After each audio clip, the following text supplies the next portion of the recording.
Hi there, it's time for another Miniature Minute, this time with Law, and let's take a second to talk about dragons. Now, if you're playing a game like Dungeons & Dragons, they're probably going to come up. And if you're a starting DM that wants to have their own miniature collection, I don't feel like you need to have one of every single size and color to represent them all. Once it's on the board, you can really suspend your disbelief.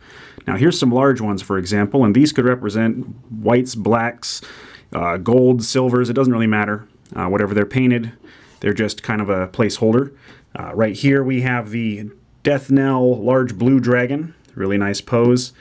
We've got the Dragon Eye large red, and back here flying in the nice dynamic flight pose on the transparent base we've got the Tyranny of Dragons copper.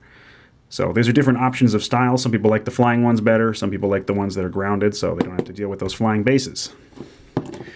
For some other sizes, here are some mediums and some smalls.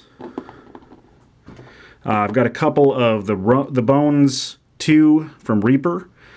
This one is a Dragon Eye from D&D Small Blue, the D&D basic game medium black dragon, and this is a Pathfinder Dungeon Deep Dracolisk.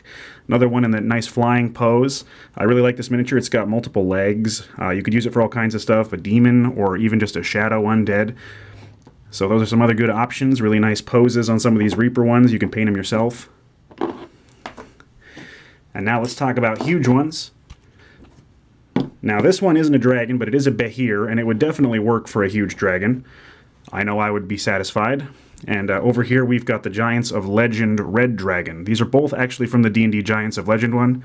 Getting a little bit older now, kind of hard to find, but I have two of each because I think they're great for all kinds of monsters.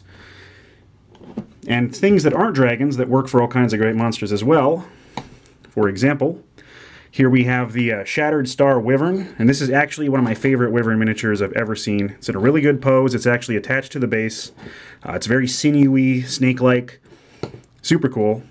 And this is the Shattered Star Pathfinder Rift Drake. He's got some really cool colors you can see. He's got the purple and orange up in his wings. He's got kind of a big chicken-like physique, big back talons and a big beak. Pretty cool. I would definitely let those fly as large dragons because they're really cool looking on the board. And a dragon is a dragon. And last but not least, we've got my newest miniature, which I am super fond of. This is the Skull and Shackles Pathfinder Dracolich. I'm going to pick up the camera here to get a sec, because I am in love with the detail on this. This is a gargantuan size.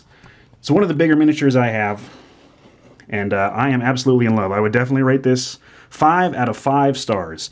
And if you have any questions about dragon miniatures, feel free to leave it in the comments, and I will see you next time on the Miniature Minute.